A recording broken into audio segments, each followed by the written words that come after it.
No mundo espiritual ainda existem canteiros, existem flor. A grande maioria das construções no mundo espiritual, elas são feitas pelos nossos pensamentos.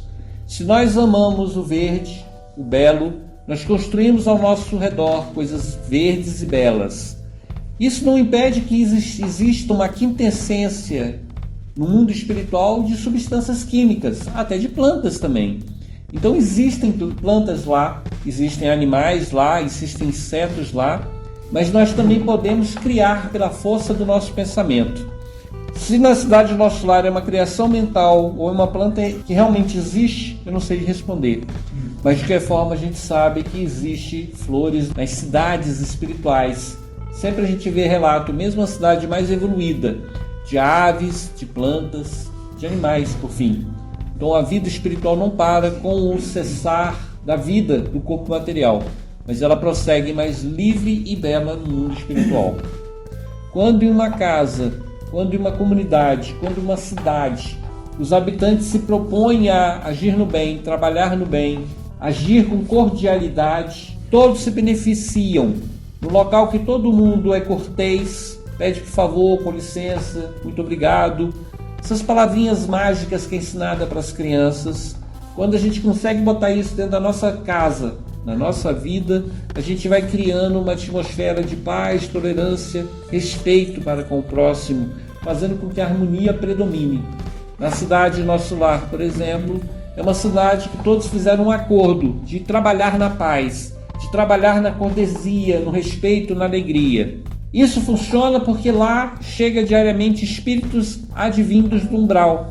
E esses espíritos estão desequilibrados, mas a influência deles é neutralizada pela influência dos bons espíritos. A grande maioria, quando já sai do campo hospitalar, a grande maioria já aceita esse acordo de fazer o bem, de falar o bem, de ser generoso e gentil. E isso faz com que a cidade de Nosso Lar seja uma cidade equilibrada. Quando a gente coloca na nossa vida a cortesia, o respeito, o carinho, nós vamos transformando vidas ao nosso redor, de maneira que o mal vai desaparecendo da nossa vida. Então nós temos de sair das preocupações terrestres e já, mesmo aqui encarnados, buscar a Deus, buscar o reino de Deus e a sua justiça. E a partir do momento que a gente se transforma e busca verdadeiramente ser uma pessoa pacífica em qualquer circunstância, perdoar em qualquer circunstância, ajudar, tratar bem todas as pessoas, a nossa vida vai se modificando. Nós nos colocamos acima da vida da humanidade. E a partir do momento que nós somos superiores à humanidade, nós transformamos a nossa vida e influenciamos a humanidade. A bondade desviada provoca indisciplina e queda. Essa parte aí, mas ela muito mexe comigo, no sentido de que muitas vezes eu não trabalho tanto com a disciplina, mas sim com o amor. Então chega uma criança fazendo bagunça, eu fico com pena de chamar a atenção, de proibir, de botar para fora. Só que aí, quando a gente é muito bom, o que acontece? Reina a indisciplina e a queda. Quando a pessoa só recebe a bondade nossa, só que a pessoa não trabalha com a disciplina, a própria pessoa que está sendo ajudada, ela perde a oportunidade. Então, muitas vezes a gente tem que esquecer a bondade. Por mais que a gente queira ajudar, nós temos que trabalhar com as regras, com a disciplina. Porque quando a gente foge da disciplina, leva à queda uma pessoa. Exemplo clássico aqui meu também, né? Muitas pessoas me chamam a atenção, puxam minha orelha, até criança. Mas Paulo, você dá dinheiro para alcoólatra beber? Muitas vezes eu faço isso, porque eu tenho pena da pessoa. Eu já tive meu pai com problema de alcoolismo. Sei como é doído a vida de um alcoólatra, sei como é sofrido. E fazendo isso, eu espero que a pessoa, se não se melhore nesse momento, vai se melhorar depois. É como se uma porta estivesse sempre aberta para ela, para que ela volte, para que ela receba um conselho, para que ela receba a atenção nossa aqui, para que ela tenha a chance de se melhorar, de se modificar. Tá? Então, muitas vezes, apesar do bom senso dizer, não trabalha com a bondade, não seja bom para uma pessoa viciada, não ajude no vício dela, mas trabalhe com a disciplina. Foi igualmente eu pedia dinheiro para beber. E hoje? No seu caso deu certo. Em muitos casos dão certo. Tá? Eu pedia para beber mesmo. Isso. Fazia tapete velho para beber. Isso. Hoje não. Se eu penso, me resolver alguma coisa para mim comer. Isso. Então, a bondade é muito boa, porque ela atrai as pessoas, faz com que as pessoas se liguem a gente. Mas o que melhora as pessoas muitas vezes é a disciplina. Porque se houver o sim para tudo que a pessoa pede, aquela pessoa que é viciada vai usar da bondade nossa para se viciar cada vez mais, para até morrer por excesso de bebida, por causa do excesso de droga. Então a bondade, temos de ter bondade sempre. Mas lembrar que não pode esquecer da disciplina, porque senão a gente promove a queda do espírito que queremos ajudar. Só que os espíritos que estão no nosso lar, que acabaram de sair do umbral, que acabaram de passar para a nova realidade, ainda não estavam fortes o suficiente para ajudar. E ao saber que um parente, um amigo, roubou, matou, estava sendo acusado injustamente, os espíritos que estavam lá em tratamento desequilibravam. E assim toda a comunidade desequilibrava com eles, porque o ódio propaga, o sofrimento propaga, a angústia, a preocupação propaga, como se fosse um contágio, como se fosse uma doença. Assim que, como eles fizeram um acordo de agir no bem, tratar bem as pessoas, mas se as pessoas estão em sua maioria em desequilíbrio, angustiadas, então aquela angústia também é contagioso.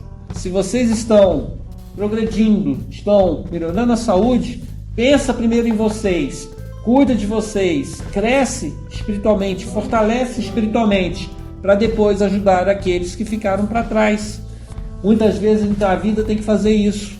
Se eu não tenho como ajudar um filho, se eu não tenho como ajudar a mulher, um amigo que está em desequilíbrio, vamos primeiro nos fortalecer, cuidar da gente.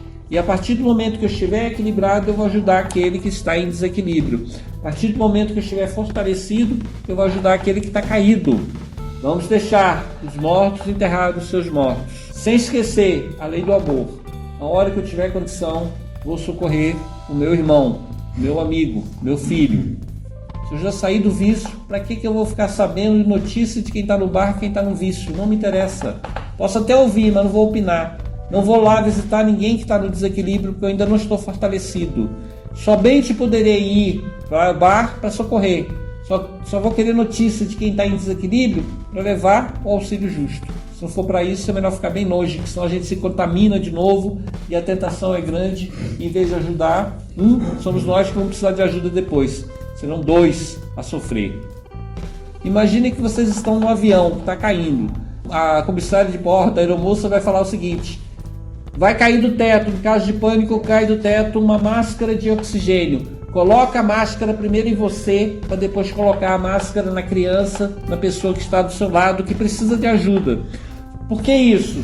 Porque se você não colocar a máscara em você e for botar numa criança, for botar em alguém que precisa, você que vai passar mal, você que vai desequilibrar e não vai poder ajudar. E aquela criança vai ficar desamparada, aquele velho, aquele doente vai ficar desamparado. Então, se você tem consciência, tem razão, tem capacidade de socorrer alguém, socorre primeiro a você mesmo, para depois ajudar quem está próximo a você. E nós não podemos falar mal de ninguém. Se o cara é um pé de cana, um cachaceiro, né, uma mosca morta, se é um mentiroso, se é um ladrão, não cabe a nós julgar. Porque primeiro que a gente pode um dia passar pelo que ele passou, ou pelo contrário, a gente já pode ter passado por aquilo que ele já passou. Isso pode ser o nosso passado ou o nosso futuro. Então não nos cabe julgar. Pelo contrário, se alguém está em desequilíbrio, vamos orar por ele, vamos falar uma boa palavra sobre ele, que ele está passando por uma fase, mas toda fase termina. Ninguém está no mal, no vício eternamente. Ninguém é ladrão eternamente, ninguém é mentiroso, traidor eternamente, ninguém é alcoólatra, drogado eternamente. Todo desequilíbrio é momentâneo. Pode ser que dure a encarnação toda, e aquele desequilíbrio dela vai desaparecer. Então, quando a gente olha para o mal, olha para o desequilíbrio, vamos olhar com pena, que a pessoa ainda está passando por aquilo, porém com a certeza de que, com o tempo certo, na hora certa, aquele desequilíbrio dela vai terminar.